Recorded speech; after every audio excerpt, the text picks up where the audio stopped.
Naku, nak, dito ka nga. Huwag kang didikit dyan. Nakakatakot. Tingnan mo naman, oh. Baka mapaano ka pa.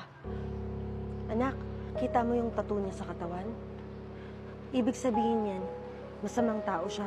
Pag may nakita kang mga ganyan, mga marka, mga tinta sa katawan, lumayo ka ha. Baka mapaano ka, baka kidnapin ka naman katulad niya. Bakit po, Mami? Basta anak, makinig ka sa akin.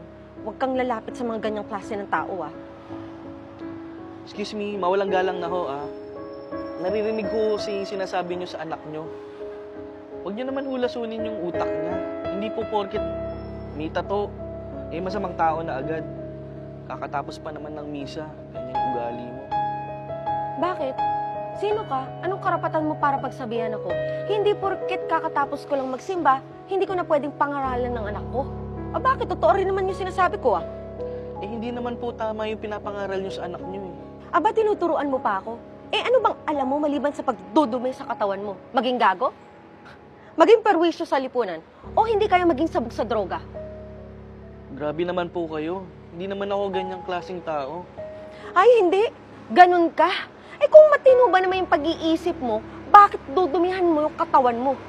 For sure, hindi masaya yung pamilya mo sa pinaggagawa mo. Malamang sinusuka nila yung katulad mo. Tingnan mo naman, may adik silang kapamilya. Diba? At masamang tao. Teka, mawalang galang na ho, Pero parang sumusobra naman po ata kayo. Talagang sa harapan pa po ng simbahan at sa harapan ng anak niyo kayo nagsasalita ng ganyan. Huwag niyo naman po idamay yung pamilya ko. Hindi niyo po ako kilala para husgahan niyo ako ng ganito. Aba, sinong hindi makakakilala sa katulad mo? Alam mo, dapat yung katulad mo yung hindi pinapapasok sa simbahan, o kahit saan lugar, dahil kayo yung mga delikado. Hindi namin alam kung ano tumatakbo sa mga isipan ninyo, di ba? Ang dumi na nga ng katawan nyo, for sure, madumi din yung utak ninyo. Anak, halika na nga. Lumayo-layo na tayo dito sa lalaking to. Mapaano pa tayo dyan? Mommy, ice cream please, ice cream. Wait, anak. Tumatawag si Daddy, sasagutin ko lang. Wait lang. Hello, love. Nandito kami sa may tapat, sa may entrance, sa kabilang side. Nasaan ka na ba? Malapit ka na? Sige. Nandito lang kami, okay? Sige, bye-bye, see you. Atasha? Atasha? Atasha?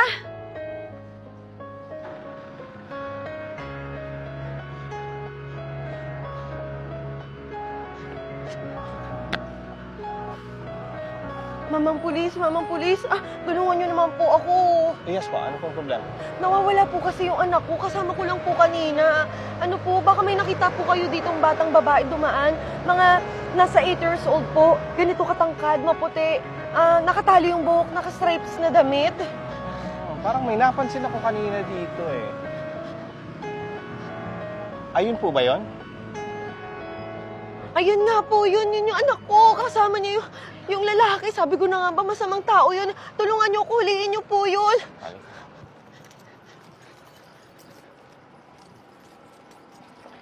Okay ka lang ba? Muntikan ka na masagasaan kanina, Anak! Ingat ka. Anak! Walang hiya ka. Anong ginagawa mo sa anak ko?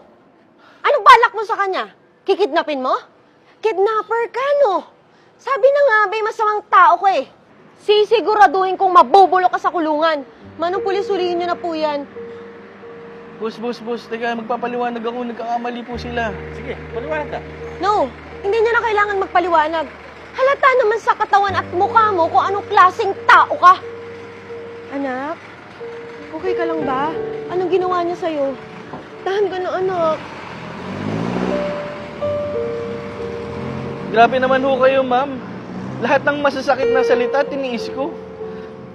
Pero yung ipakulong niyo ako, sa kasalanan hindi ko naman nagawa at dahil sa itsura ko, hindi naman po tama yun. Ang totoo, niligtas ko po yung anak niyo.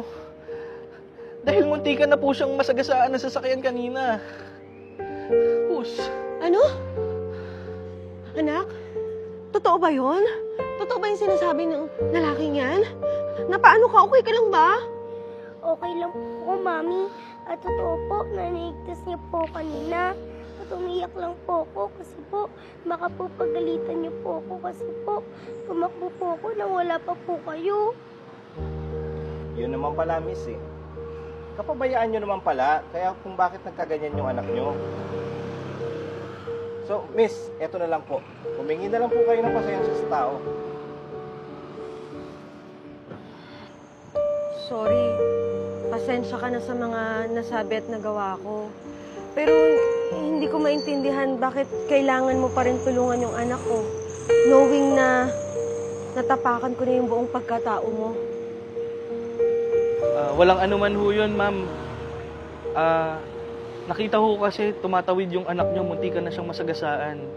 Hindi ko po kayang makita yung anak nyo na madisgrasya. Sa susunod ho, wag ho kayong manghusga ng tao base lamang sa panlabas na kanyuan niya. At sana po, matuto po kayong rumespeto at makapagkumbaba sa ibang tao. Yes po. Sorry po ulit. Walang anuman ho. Tsaka ma'am, sa susunod po, pagkatapos po ng magsimba, i-apply po natin yung mga tinuturo ng pare, yung mga pangaral ng pare sa homily. Ayun lang po. Mauna na po ako. Baby, mag-ingat ka sa susunod ha. Kumapit ka sa mami mo. Sir, una na po ako. Salamat po. Ingat.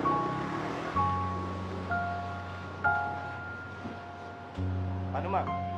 Mauna na rin ako. Okay ka lang?